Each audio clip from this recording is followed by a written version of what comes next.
Today, I want to tell you a story. It's a really personal one about friendship, about dreams that maybe didn't quite work out, and about how art can connect us in these incredibly powerful ways. And it's all seen through one friend's eyes, looking at his buddy. And the whole thing kicks off with this line. It's raw, it's unfiltered. And right away, you know this isn't some distant, formal profile. No, this is real. This is about someone who means the world to the person talking. And that someone is Buddy. So, before we get into all the layers, you have to understand this one core thing about Buddy. He knows, lives, and breathes music. It's not just a background thing for him. It's his language, it's his whole world. It's basically who he is. But, to really get who Buddy is, we have to look past the music for a second, to a passion that he kind of left behind. And it's this thing, this unresolved part of his past that really shapes who he is today. And here's the twist. For all his obsession with music, his first real love, his big dream, was actually acting. And the fact that he's not doing it anymore, well, that's a huge source of pain for him. I mean, just look at this contrast. On one side, you've got his past. He was a big player in the Nashville theater scene, directed something like 30 plays. But then on the other side, there's today. And today, he's not acting. His friend calls this emptiness his demon. It's a real gut punch.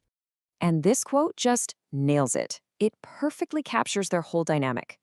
Buddy takes all that creative fire he used to have for acting and channels it into his friend's music. He gets to see his friend still out there, still making art, and through that, he gets to feel a little piece of his own dream again. So, okay, if acting is in the rearview mirror, where does all that artistic energy go? Well, it gets poured, completely and totally, into his other great love, music. He's basically built himself a sanctuary made of sound. This one little detail just says so much, doesn't it? Try to picture it. A house with no TV. The only thing you hear, the only focus, is music. His home is just this temple to sound, packed with records and new discoveries. And we're not talking about just throwing on Spotify's top 50. No, this is a serious, almost sacred monthly ritual. He, his twin brother, and another buddy get together and build these incredibly detailed playlists on a theme, digging up songs you've probably never even heard of. And his taste is just mind-blowing. I mean, you'll get Oasis right next to Taylor Swift. Then you've got these iconic 90s bands like the Smashing Pumpkins right alongside post-punk legends like New Order. This guy doesn't just like music, he has an encyclopedic, almost scary knowledge of it. This is his friend's reaction, and you can just feel the total awe. But he's not just playing the hits. He's an archaeologist, digging up these hidden gems that leave even his music-savvy friends completely floored. But here's the thing. It's not like Buddy is just some professor lecturing from on high. It's a real exchange. His friend shares music back with him. It's a genuine friendship, built on the shared joy of finding the next great song. And this number, 5, is so important. The narrator has bought Buddy 5 albums on vinyl. And he makes it a point to say he doesn't do that for anyone else. It's this physical, tangible symbol of just how much he respects Buddy's passion and their bond. So all of this, it's all building to this one really pivotal moment.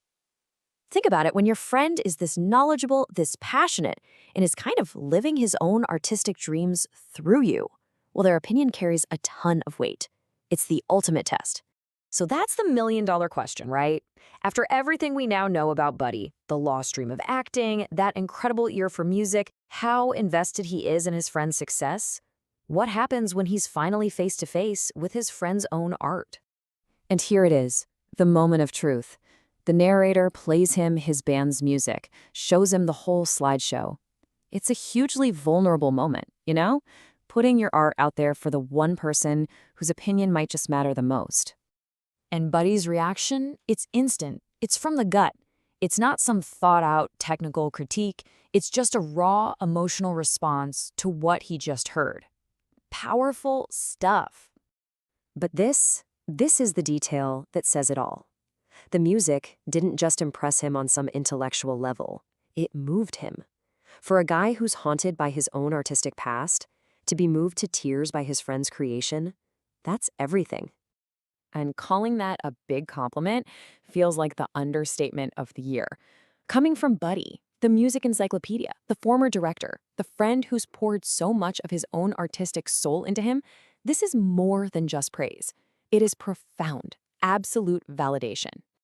You know, Buddy's story is such a great reminder that our friendships are so often built on the art we share, the dreams we champion for each other. It really makes you stop and think, doesn't it? What's the shared language, the music that defines the most important connections in your own life?